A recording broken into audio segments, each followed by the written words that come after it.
صدیق عکس حسن کمال محمد فاروق ذل جاہ جلال محمد عثمان ضیائے شمع جمال محمد حیدر بہار باغ فصال محمد اسلام ما اطاعت خلفائے راشدین ایمان ما حب آل محمد اور کیا جود و کرم ہے شہبت تیرا نہیں سنتا ہی نہیں مانگنے والا تیرا میں تو مالک ہی کہوں گا کہ وہ مالک کے حبیب یعنی محبوب و محب میں نہیں میرا تیرا اور تیری سرکار میں لاتا ہے رضا اس کو شبیر جو میرا غوث ہے اور لاڈلا بیٹا تیرا واہ کیا مرتبہ ہے غوث ہے بالا تیرا اونچے اونچوں کے سروں سے قدم اعلیٰ تیرا سبحان اللہ تو ہے غوث کہ ہر غوث ہے شیدا تیرا تو ہے وہ غیث کہ ہر غیث ہے پیاسا تیرا سبحان اللہ اور پانچ تن کی جو نسبت ہے اس کے حوالے سے فاضل بریلی امام احمد رضا خان رحمۃ اللہ تعالی علیہ نے پانچ تن کی نسبت کا ذکر کیا کہ نبوی میں علوی فصل بطولی گلشن سبحان اللہ حسنی پھول حسینی ہے مہکنا تیرا سبحان اللہ نبوی میں یعنی اللہ کے پیارے محبوب علیہ السلام نبی کریم کا فیض ہے علوی فصل حضرت علی رضی اللہ تعالیٰ عنہ کی نسل ہے کیونکہ آپ حسنی حسینی سید ہیں بطولی گلشن سیدہ فاطمہ الزہرا رضی اللہ تعالیٰ عنہ ان کا لقب ہے بطول تو ان کا یہ گلشن ہے اور یہ امام حسن کی ان کے والد صاحب امام حسن کی اولاد میں سے ہیں اس لیے حسنی پھول اور والدہ محترمہ احمد الجبار سیدہ فاطمہ رحمۃ اللہ علیہا وہ امام علی مقام امام حسین رضی اللہ عنہ کی اولاد میں سے اس لیے حسینی ہے مہکنا تیرا تو نبوی میں علوی فصل بطولی گلشن نبوی میں علوی فصل بطولی گلشن حسنی پھول حسینی ہے مہکنا تیرا سبحان اللہ اور اعلیٰ حضرت رحمۃ اللہ تعالیٰ علیہ جو ہمارے ہر جہت سے قائد کے محافظ ہیں اور غوث پاک کے تو دیوانے غوث پاک کی تعریف بر انداز سے کرنے لگے کہ غوث پاک رحمۃ اللہ تعالیٰ علیہ کی نسبتوں کا کیا عالم ہے کہنے لگے کہ تیرا ذرہ ماہ کامل ہے یا غوث سبحان اللہ تو ذرہ عطا فرمائے تو گویا کہ جو دل کا چاند تو نے عطا کر دیا واہ تیرا ذرہ ماہ کامل ہے یا غوث اور تیرا قطرہ یم سائل ہے یا غوث سبحان اللہ یعنی تو کسی کو قطرہ بھی اپنی بارگاہ سے ادا کر دے تو ایسا ہے جیسے بہتا ہوا ایک سمندر ہے واہ تیرا قطرہ یم سائل ہے یا غوث اب دیکھیے اعلیٰ حضرت امام احمد رضا خان فاضل بریلوی رحمۃ اللہ تعالیٰ علیہ نسبتوں کی یہاں کیسے بہاریں دکھاتے ہیں تو اپنے وقت کا صدیق اکبر غنی و حیدر و عادل ہے یا غوث سبحان اللہ تو یہ چار یاروں کی نسبتوں کا فیض بھی پانچ پاک کا بھی اور چار یاروں کا بھی تو بہرحال غوث اعظم رحمۃ اللہ تعالیٰ علیہ بڑی شان والے بڑی عظمتوں والے اور جیسے تمام انبیاء کرام علیہ السلام کے امام سردار امام الانبیاء حضرت محمد مصطفیٰ صلی اللہ علیہ وسلم ہیں اسی طرح کے بعد تبع تابعین کے بعد سارے ولیوں کے امام حضرت غوث اعظم رحمۃ اللہ تعالیٰ علیہ سبحان اللہ میرا ولیوں کی امام اور کسی نے اسی لیے کہا تھا کہ غوث اعظم درمیانے اولیاء چون محمد درمیانے انبیاء. سبحان اللہ. ایک اور انداز سے اگر بات کریں تو نبی رحمت صلی اللہ علیہ وسلم مظہر شان خدائی ہیں اور غوث اعظم رحمت اللہ تعالی علیہ مظہر جمال مصطفی. سبحان اللہ. نبی پاک صلی اللہ علیہ وسلم کے کمالات اور جمالات آپ کی جمال اقدس کا مظہر ہے غوث اعظم رحمت اللہ تعالی علیہ. تو دیکھیے اللہ تبارک و تعالی کی قدرت. ہم سب اس بات کو مانتے ہیں ان اللہ علی کل شیء قدیر. بے شک اللہ تبارک و تعالی ہر چاہت پر قادر ہے، جیسے چاہے کر سکتا ہے، اس کا قابل سب پر ہے. اللہ کی قدرت سب مانتے ہیں، لیکن اللہ تبارک و تعالی جب یہی قدرت کسی نبی کے ہاتھ میں ظاہر کرے تو اس کو معجزہ کہہ دیتے ہیں. سبحان اللہ. اس نبی کا معجزہ ہوتا ہے. اور وہی رب کی قدرت جب نبی کے بعد میں آنے والے کسی صحابی یا کسی ولی کے ہاتھ میں ظاہر ہو جائے تو اسی کو کرامت کہتے ہیں. سبحان اللہ. اور یاد رکھیے معجزہ بھی برحق ہے، کرامت بھی برحق ہے. سبحان اللہ. قرآن و حدیث کے بے شمار دلائل اس پر موجود ہیں.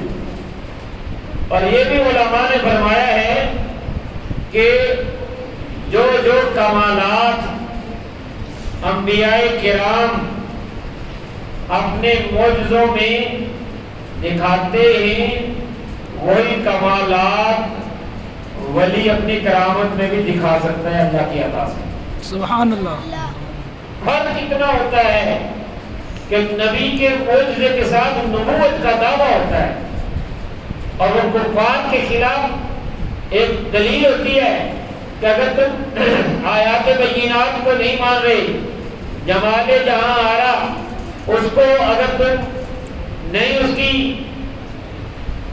راہنمائیوں سے ایمان کی لذت پا رہے تو یہ خلاف عادت، خلاف معمول، خارج عادت، روٹین کے خلاف یہ موقع دے کے کچھ عقل کر لو.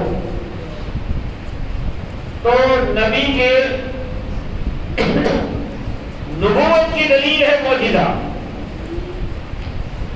اور ولی جو ہے اس کی کرامت وہ جیسے انبیاء کرام علیہ السلام کے معجزے ہیں ویسی کرامتیں اولیاء کرام ظاہر کرتے ہیں، لیکن ان کا دعویٰ نبوت کا نہیں ہوتا. یہ ضرورت کے وقت ولی جب کرامت ظاہر کرتا ہے تو ضرورت کے وقت، اور وہ ضرورت دین کی ترویج و اشاعت ہوتی ہے.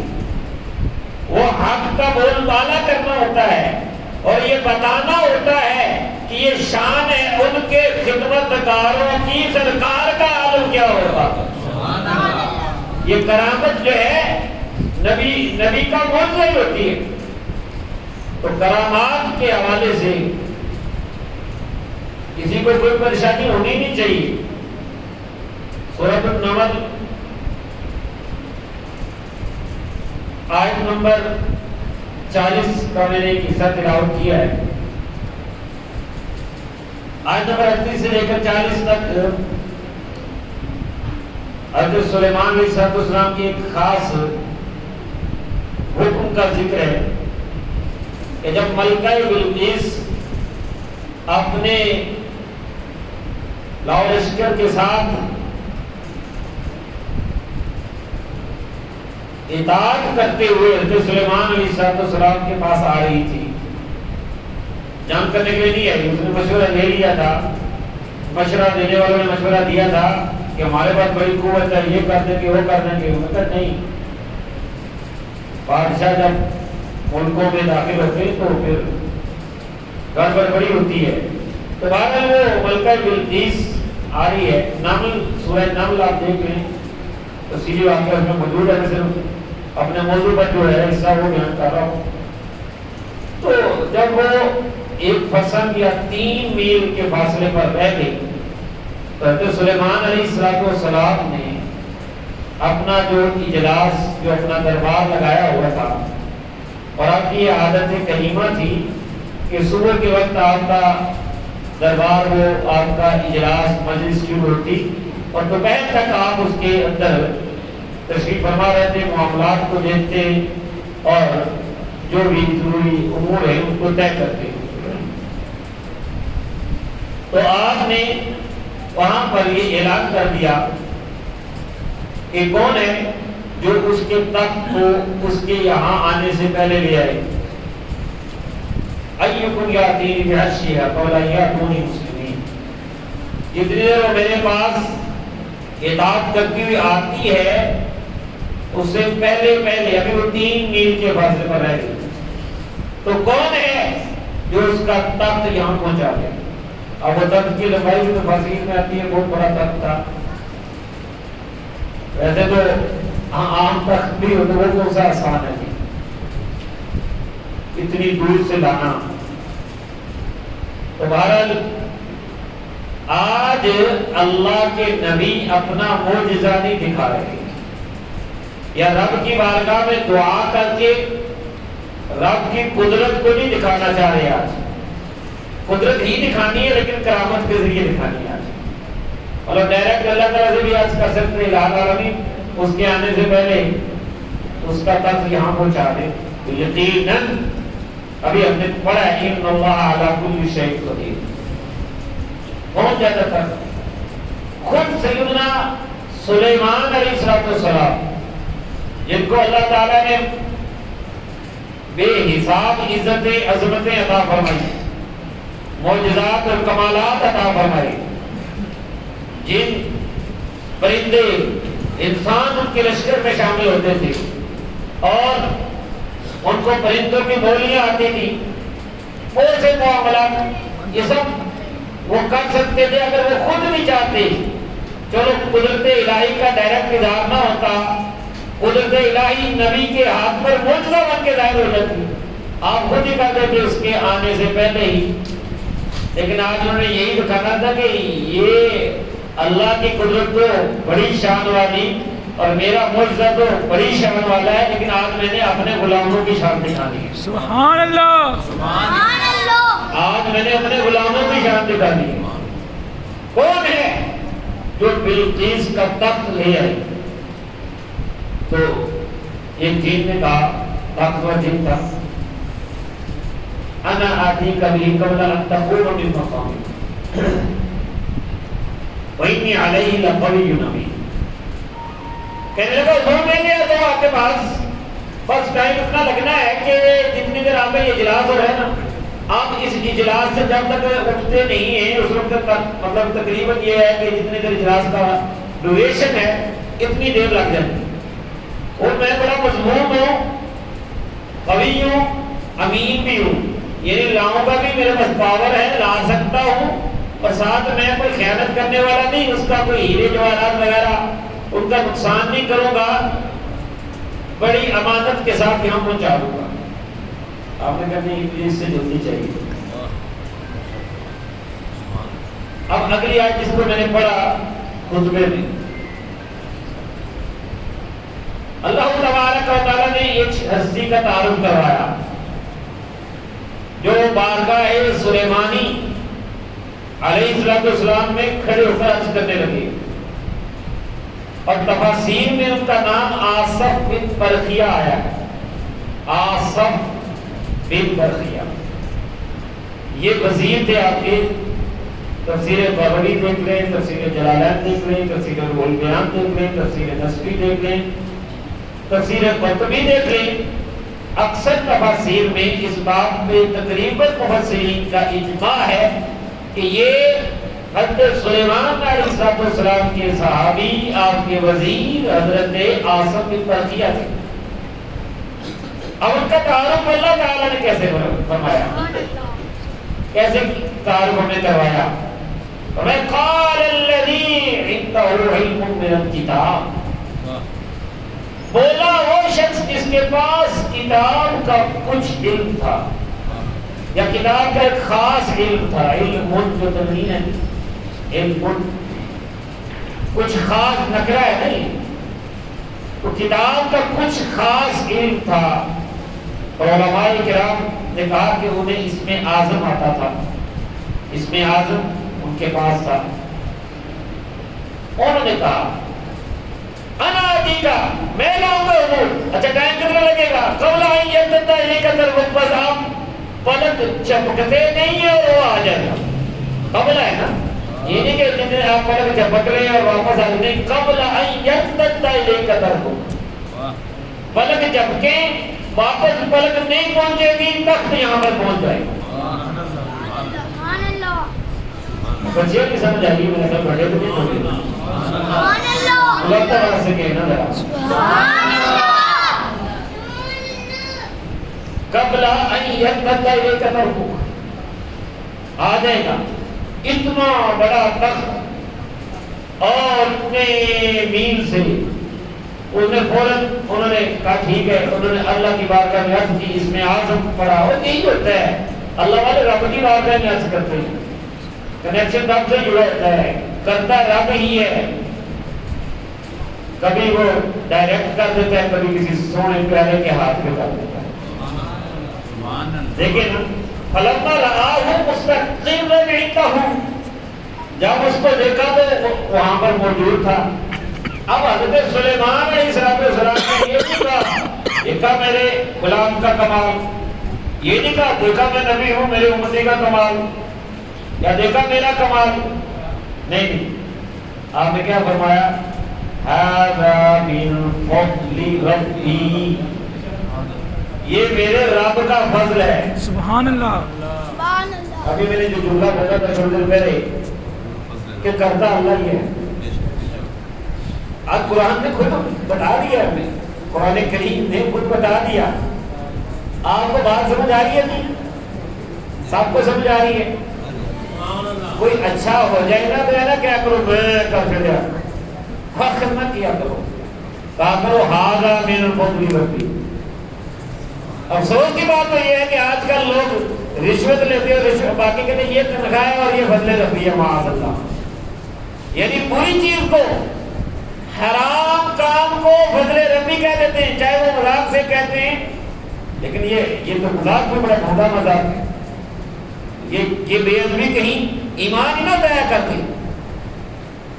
برائی کے ساتھ فضل ربی کی نیت نہیں کرنی اور نسبت نہیں کرنی، اچھا کام ہو جائے اس وقت تکبر کرنا، یہ میں نے کیا، یہ میں نے کیا، نہیں، اس وقت کہنا ہے یہ میرے رب کا فضل ہے۔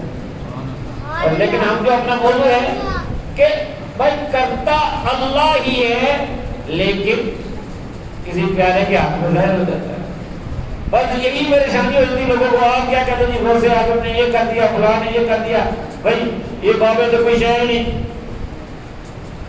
ہوتی ہے نا لوگوں کو پریشانی، وہ کہتے ہیں کوئی شے ہی نہیں۔ اللہ تبارک و تعالی قرآن میں دکھا رہا ہے، اور یہ وہ ہیں جو امتی ہیں حضرت سیدنا سلیمان بن داؤد علیہ السلام کی، یہ ان کے امتی ہیں جو آقا دو عالم صلی اللہ علیہ وسلم کی پیچھے نماز پڑھنے والے، تو پھر جو امام الانبیاء کے امتی ہوں گے ان کی ہم کرامتیں بیان کریں۔ میں کرامتوں سے پہلے یہ ساری تمہید بیان کر رہا ہوں، ان کی ہم کرامتیں بیان کریں تو پھر پریشانی نہیں ہونی چاہیے۔ وہ جی کہانیاں نے جی، وہ جی کیسی قصے ہیں، بس کہانیاں نہ سناؤ، بلکہ پٹی پڑھا دی گئی ہے نئی نسل کو، جوانوں کو، کہ کوئی عالم محدث محقق بھی ہو وہ بول رہا اسے کوئی نہیں جی بابے نکالنا کرو، جی بابے نے کہانیاں سناؤ جی۔ قرآن نے حضرت عاصم بن برقیہ کا واقعہ بیان کیا، کیا اسے ایمان کمزور ہوتا ہے؟ ولیوں کا ذکر کرنے سے، کرامتوں کا ذکر کرنے سے ایمان کمزور ہوتا ہے؟ بتائیے، نہیں نہ ہوتا۔ اگر ہونا ہوتا تو قرآن نے کیوں بیان کرا؟ قرآن کریم کیوں کہتا سیدہ مریم سلام اللہ علیہا کے پاس بے گوشت میں پھل آتے تھے؟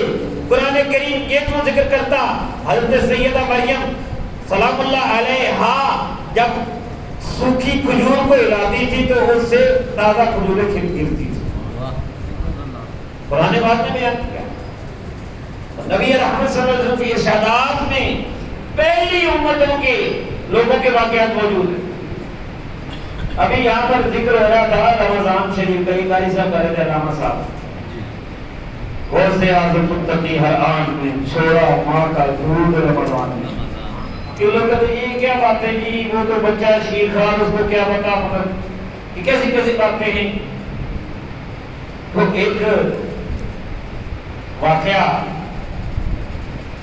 سورہ بروج ہے 30ویں پارے میں. سورۃ اسی بول رہا ہوں پڑھنے لوگ سارے بولو گے. سورۃ البروج روز سے سورۃ البروج 30ویں پارے میں. اس کے اندر آتا نا قتل اصحاب الاخدود وہ جو خندق کھودی گئی تھی آگ جلا کے اللہ والوں کو اس میں پھینک کے تو جلایا گیا تھا. اس سزا میں کہ انہوں نے ایک نوجوان ولی کی شہادت پر جب نوجوان ولی نے یہ کہا تھا کہ رب کا میرے رب کا نام لے. وہ مشرک تھا بادشاہ, وہ اپنے آپ کو رب کہتا تھا. تو انہوں نے کہا میرے رب کا نام لے کے تیر مارو میں شہید ہو جاؤں گا. تو جب اس نے تیر مارا وہ نوجوان شہید ہوا تو تیر مارنے والا بادشاہ جو خود کو پہلے رب کہتا تھا انہوں نے کہا کہ اس لڑکے کے رب کے نام پر یعنی سچے رب کے نام پر تیر مارا, تیر لگا, وہ شہید ہو گیا. وہ شہید ہو گیا لیکن سارے لاکھوں لوگ جن کو اس نے اکٹھا کیا تھا اس کو سزا دے کے نشان عبرت بنانے کے لیے وہ نشان عبرت نہ بنا بلکہ وجہ ہدایت بن گیا. جب وہ شہید ہوا سب نے کہا آمنا برب الغلام, ہم سب اس بادشاہ کو اب نہیں مانتے, ہم اس بچے کے سچے رب پر ایمان لے آئے. سبحان اللہ. بچے کے سچے رب پر ایمان لے آئے. وہ جب ایمان لے آئے تو بادشاہ نے کہا وہ وزیر نے کہا یہ تو کام اور تمہارا خراب ہو گیا, تم جس کے لیے کراؤڈ کو اکٹھا کیا تھا. تو اس نے کہا کہ پھر خندقیں کھودو, اس میں آگ جلاؤ, جس سارے نے سوڑ دو, جلا دو ان سب کو. اب اللہ کے نام پر ایمان لانے والوں کو بظاہر تو یہ ایک اذیت دی جا رہی تھی لیکن یہ شہادت تھی. یہ کوئی نہ کہ اسرائیل نے فلسطین کو فلیٹ کر دیا ہے, غزہ کے علاقے کو مار مار کے بمباری لبنان کے پیچھے پڑا ہے, بچوں کو شہید کر دیا ہے, عورتوں کو شہید کر دیا ہے. تو لوگ یہ نہ کہیں کہ یہ کیا ہو گیا, یہ تو حق پر تھے. بھائی بعض اوقات اس طرح بھی شانیں بلند ہوتے ایمان والے ہی, لیکن دنیا میں یہ اذیتیں, یہ آزمائشیں, یہ مرتبے ملنے ہوتے ہی, اور بعد میں حق میں ہی سر بلند ہونا ہوتا ہے. انشاءاللہ یہاں پر بھی ہوگا, اسرائیل میں جس کو نابود ہوگا. ظالم ظاہر ہے, ظالم جب ظلم کرتا ہے تو پھر مٹ جاتا ہے. تو بہرحال وہ جو بچہ تھا نوجوان ولی, اس کی وجہ سے اتنے ایمان لے آئے, ان کو آگ میں جلانے کے لیے پھینکا جا رہا تھا. وہاں پر ایک بیوی بھی لائی گئی, وہ بھی مومنہ تھی. ان کو جب آگ کی طرف لے جایا گیا, پھینکا جانے لگا تو تھوڑی ہچکچائی, کیونکہ ان کے ساتھ نہ ان کا بچہ بھی تھا. معاہا سبی اللہ, ان کا بچہ ساتھ تھا. اور مجھے ایسا لگتا ہے کہ مامتا جو ہے اس وقت جب موت کا وقت بھی آ جائے نا تو ماں کو بچے کی فکر زیادہ ہوتی ہے. کہ ماں جیسی یہ کہتے ہیں نا کہ رشتہ ہی کوئی نہیں ماں کا, تو وہ کچھ ہچکچائی. اب وہ بچہ جو دودھ پیتا تھا, یہ حدیث ہی بیان کر رہا ہوں. اے جی اے نہیں کڑی گل, اے نہ کہانی بنا, کہانی نہیں ہے. دیکھ لو مسلم شریف کے حدیث نمبر 3005 ہے جو میں بیان کر رہا ہوں. پورا واقعہ پڑھ لینا, وہاں پر تو ایمان تازہ ہو جائے گا. سارے سوالوں کا جواب یہ حدیث نوٹ کریں.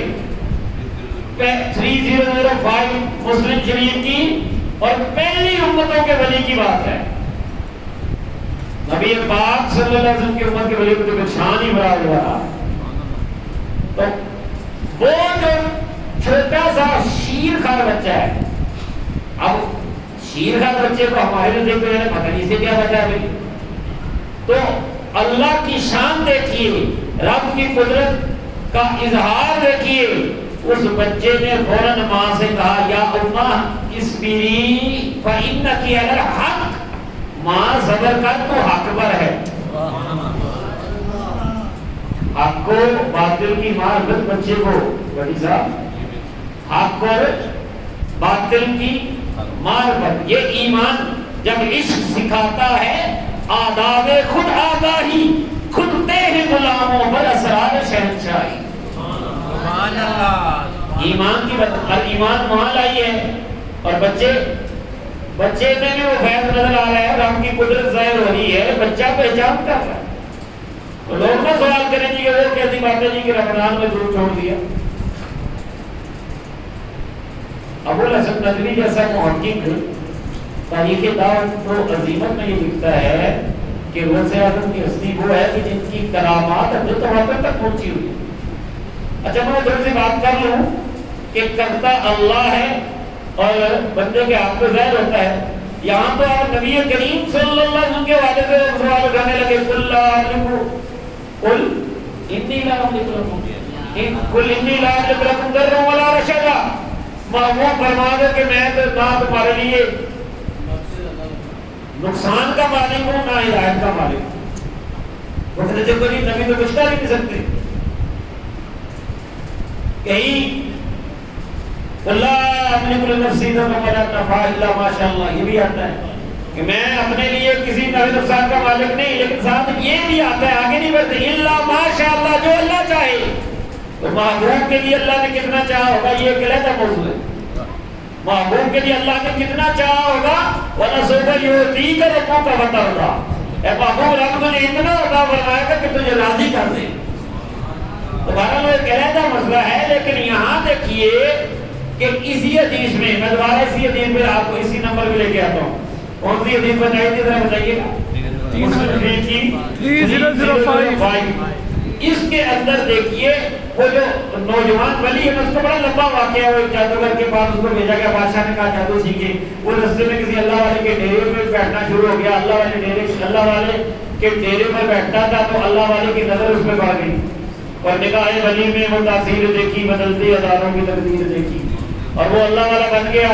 وہ مختصر کرتا جا رہا ہوں، ساری حدیث شریف تفصیل ہے، لیکن اس میں یہ نبی پاک نے فرمایا کہ اس کی شان کیا ہو گئی. یہ حدیث کے الفاظ ہیں. اب کوئی ہم پر فتوے لگاتا ہے کہ آپ کہتے ہیں یہ فلاں ایسا کر دیتا ہے، فلاں کوئی کچھ نہیں کر سکتا. یہ نبی کریم صلی اللہ علیہ وسلم کا ارشاد مبارک سنیے. نبی پاک صلی اللہ علیہ وسلم فرمایا کان الغلام یبری الاکمہ والابرص ویداوی الناس من سائر الادواء. سبحان اللہ. شریف سن کے تو سبحان اللہ کی ذریعہ نبی کریم صلی اللہ علیہ وسلم نے فرمایا کہ وہ بچہ، وہ جوان ولی، وہ نونہال ولی، وہ اٹھتی ہوئی جوانی والا ولی، اس کو غلام لڑکے کو کہتے ہیں. غلام لڑکے کو کہتے ہیں. ایک تو غلام وہ ہوتا ہے نا جو غلام کے معنی میں، یہاں عربی غلام ہے لڑکا ہے. تو وہ نوجوان ولی جو ہے ابھی بڑا نہیں ہوا، بزرگ نہیں. ہم تو بزرگوں کی باتیں کرتے ہیں، لوگوں کو بابوں سے الرجی ہوتی ہے. جھوٹے بابوں کی میں نہیں بات کر رہا، جن کی لمبی گاڑیاں اور جن کے اور چوچڑے ہوتے ہیں، جو شریعت سے بے پہلا ہوتے ہیں، جو لوگوں کو گمراہ کرتے ہیں، جو بے حیائی کے کام کرتے ہیں، ان بابوں کی تو ہم بات ہی نہیں کرتے. اس پاک جگہ پہ اس پلیدوں کو کون بات کرے؟ ایسے بابوں کی نہیں بات کرتا. ہم ان بابوں کی بات کریں کہ کئی ایسے جرت والے بدتمیز لوگ بھی آ گئے کہ جو آج ان بابوں کے اوپر بھی بات کرتے ہیں جو مصدقہ بابیں، جن کو محققین نے لکھا ہے، جن کو محدثین نے لکھا ہے، جن کے بارے میں مفسرین نے تعریفیں کی.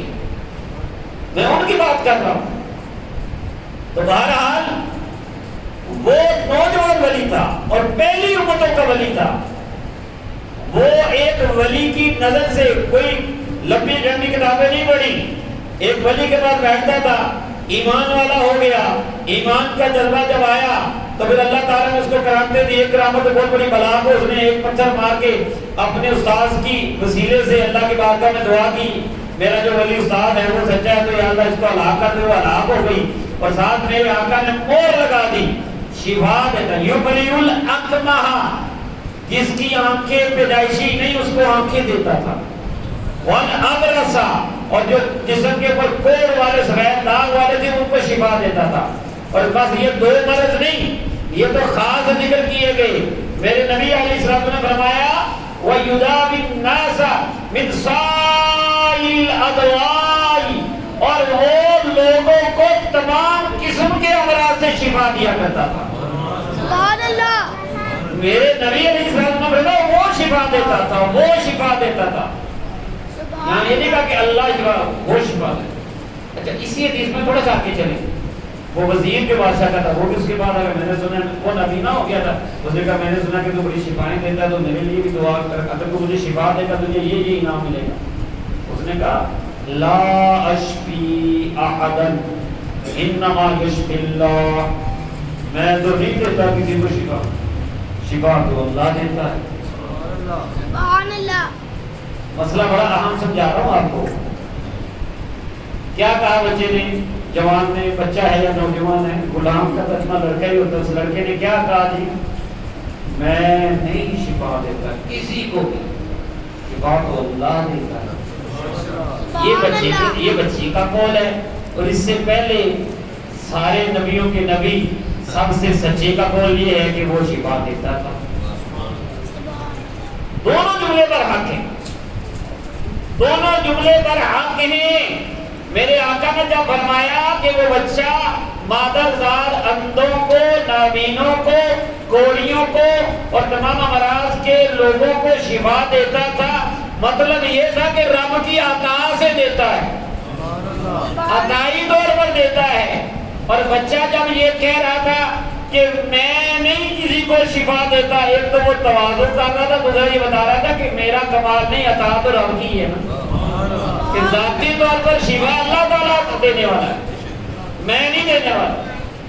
بلکہ بنتا بھی یہی ہے، اگر کسی میں کوئی کمال ہو تو میں نے تھوڑی دیر پہلے ذکر کیا کہ آپ سے اچھا کوئی کام ہو جائے تو اللہ کی طرف نسبت کرے، اور حضرت سلیمان علیہ السلام کا ارشاد بھی اس پہ گواہ ہے۔ کیا کہا تھا انہوں نے، ذرا یاد کیجیے، حضرت سلیمان نے کیا کہا تھا، ہذا من فضل ربی۔ تو ہم سبق یاد ہونے چاہیے نا، لوگ ہی تو کے سبق پڑھا اللہ میں نے، تو تسی بھی تو کہنا سبق سناؤ نا، پھر سمجھ آ رہی ہے سبق؟ ہاں، تو یہ بات یاد رکھیں، ہذا من فضل ربی۔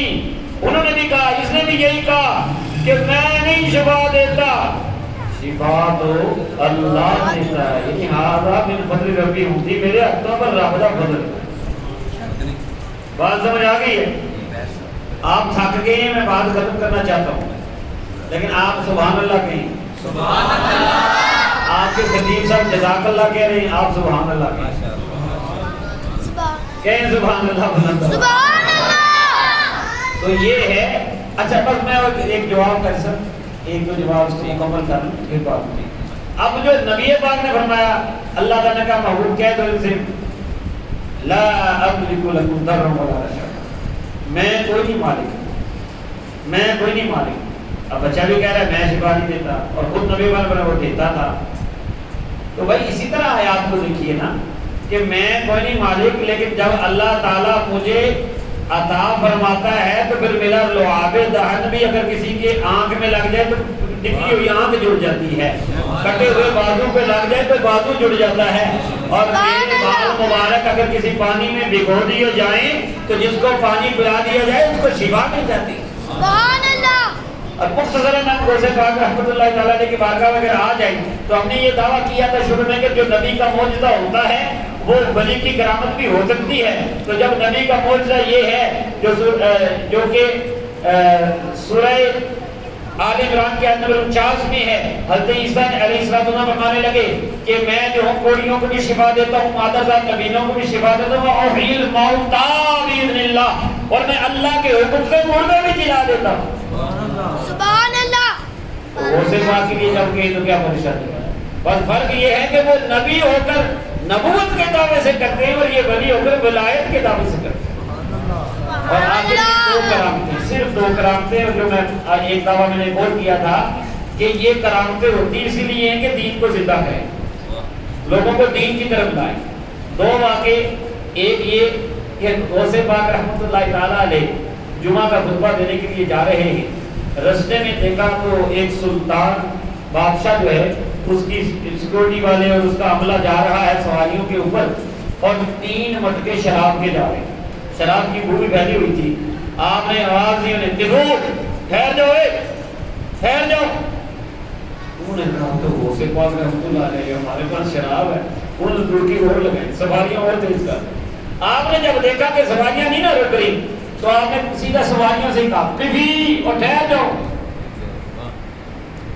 فوقفت مکانہ کأنما جمادات کأنہا جمادات، تو وہ سواریاں اسی وقت ایسے رک گئی جیسے پتھر کیے، جیم ہو گئی، بالکل جیم ہو گئی۔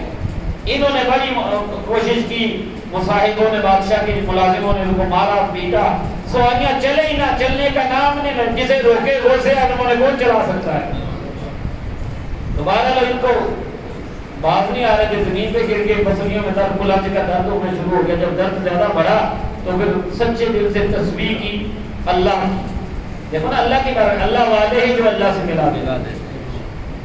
غوث پاک کی کرامت کس لیے ظاہر ہوئی؟ اصلاح کے لیے، اور انہوں نے توبہ کی اور ادھر سے سرکے کی خوشبو آنے لگی، اور اللہ تعالیٰ کی قدرت سے، غوث اعظم کی نگاہ عنایت سے وہ سارے مٹکے جو ہیں یہ جو ہیں سرکے میں تبدیل ہو گئے، شراب میں۔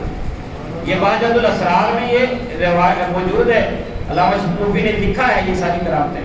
تو کہا کہ وہ بادشاہ کے بعد جب مجھے بادشاہ بھی بڑا متاثر ہوا، روتا ہوا آپ کی بارگاہ میں آ گیا، اور انہوں نے لکھا کہ وحضر الى زیارت الشیخ وکان یجلس بین یدیہ متواضعا ومتصاغرا، کہ اب وہ بادشاہ میں آیا کرتا، آپ کی بارگاہ میں بیٹھا کرتا، بندہ مان کے بیٹھا کرتا۔ سمجھ آ رہی ہے نا ایک کرامت؟ اور دوسری دیکھیے، اس میں بھی اصلاح، اور دوسری بھی دیکھیے، آج کل تو ویسے بھی ہمارے ہمارے لوگ کرپٹ حکمرانوں کی وجہ سے پریشان رہتے ہیں۔ تو سنیے، کچھ ایسے بھی ہم نے بابوں کا ذکر کیا ہے، جعلی بابوں کا، کہ جو یہ نہیں دیکھتے کہ آیا کون ہے، لایا کیا ہے، بس وہ دیکھتے کہ جڑا بھی ہے وہ عاشق رسول ہے، انہوں کا اعلان ہوتا ہے، اگر تو تار گیا ہے بس تینوں اور کچھ کرنے کی لوڑ ہی نہیں۔ سمجھ آ رہی ہے نا؟ اور جو مال والے ہیں ان کو قریب اٹھاتے ہیں، غریبوں کو دور بٹھاتے ہیں۔ ہم ان ولیوں کی نہیں بات کر رہے، ہم ولیوں کے امام کی بات کر رہے ہیں۔ ان کے پاس آیا اس وقت کا سلطان، اس کا نام تھا مستنجد باللہ، یہ اس کا لقب تھا مستنجد باللہ، اور نام تھا یوسف۔ تو سلطان یوسف ابو المظفر اس کی کنیت۔ وہ جب آیا اس نے ادب سے عرض کی، 10 تھیلیاں ساتھ لایا، اس نے کہا یہ حضور نصرانہ ہے، رکھ لیجیے۔ آپ نے کہا نہیں لینا، کہا جی رکھ لیجیے۔ آپ نے کہا نہیں لینا، تختے سکندری پر وہ تھوکتے نہیں، بستر لگا ہوا ہے جن کا تیری گلی گلی۔ انہوں نے کہا جی لے لیں، کہا نہیں لینے۔ جب اصرار بڑھا تو آپ نے 2 تھیلیاں ایسے پکڑی دونوں ہاتھوں اور ایسے نچوڑنا شروع کر دیا۔ جب نچوڑا تو اس میں سے خون نکلنا شروع ہوا۔ خون، یہ ہے اصلاح۔ آئین جمع کرنا، حق کوئی ہو بے باقی، اللہ کے شیروں کو آتی نہیں رباہی۔ اللہ کے شیر ڈرتے نہیں، قاری منیر صاحب، اللہ کے شیر ڈرتے نہیں، بات حق کرتے۔ انہوں نے کہا کہ یا ابا المظفر، یا ابا المظفر، اما تستحیی من اللہ تعالی ان تأخذ دماء الناس وتقابلنی۔ فرمایا اے ابو مظفر، تمہیں شرم نہیں آتی اللہ سے؟ اللہ سے حیا نہیں کرتا؟ ان تأخذ دماء الناس، لوگوں کا خون چوستا ہے، ظلم کر کے پیسے حاصل کرتا ہے اور دکان پلانی اور میرے پاس لے آتا ہے. اور فرمایا وعزت المعبود، رب کریم کی عزت کی قسم ہے، لولا حرمت اتصاله برسول اللہ صلی اللہ علیہ وسلم لترکت الدم یجری الی منزله، اگر اللہ کے رسول صلی اللہ علیہ وسلم سے اس کی نسبت کا لحاظ نہ ہوتا میں خون کو چلنے دیتا اور خون اس کے گھر تک پہنچ جاتا. سبحان اللہ. یہ اللہ والوں کی کرامتیں ہیں، یہ غوث پاک رحمۃ اللہ تعالی علیہ کی کرامت. اور آپ نے اس کو جب یہ سمجھایا بعد ان کو سمجھ آ گئی، بیہوشوں کے گر پڑا تھا ہو گیا. تو بس یہی سمجھانا ہے کہ اللہ والے جو ہیں ان کا کام کرامت دکھا کے رسول کریم صلی اللہ علیہ وسلم کا غلام بنانا اور اللہ تعالیٰ کا اطاعت گزار بندہ بنانا ہے، اور یہ آپ کو بھی بننا ہے. کہہ دو انشاءاللہ. انشاءاللہ. 11ویں منانے والوں 11ویں والے کی تعلیمات کی تو سنو. فتح الغیب کے اندر غوث پاک رحمۃ اللہ تعالیٰ علیہ فرماتے ہیں ویسے بڑی برکت ہے ان کے ذکر سے بھی. حضرت سفیان بن عیینہ رحمۃ اللہ تعالیٰ علیہ حلیۃ الاولیاء میں لکھتے ہیں عند ذکر الصالحین تنزل الرحمہ، جب صالحین کا ذکر ہو رب کی رحمت چھما چھم نازل ہو رہی ہوتی ہے. خالی ذکر بھی بڑی بات ہے لیکن غوث اعظم کا پیغام بھی ایک سن لو. انہوں نے کہا کہ مسلمان کے لیے 3 کام بہت ضروری ہیں. نمبر 1، اللہ جو حکم دے اس کو ضروری بجا لائے. سبحان اللہ. نماز بھی بڑی ضروری ہے اور بھی ذکر کا. دوسرا فرمایا جس کام سے اللہ نے منع کیا ہے اس سے باز آ جائے. اور تیسرا فرمایا کہ رب کی رضا پہ راضی رہے. اور اسی فتح الغیب میں دوسری جگہ یہ بھی لکھا کہ جب بندہ یہ کام کرے گا تو فرمایا کہ وہ ہر شر سے محفوظ رہے گا اور ہر قسم کی بھلائی اس کو ملے گی. اور الفتح الربانی میں لکھا کہ جو بندہ اللہ کا اطاعت گزار ہو جائے گا اللہ تعالیٰ اس کے سر پر عزتوں کے تاج رکھے گا. اسی لیے کہا تھا ظفر علی خان نے کہ جو کرنی ہے جہانگیری محمد کی غلامی کر، عرب کا تاج سر پہ رکھ، خدا بندے عجب ہو جا. اللہ تعالیٰ مجھے اور آپ کو عمل کی توفیق عطا فرمائے. وما علیہ البلاغ.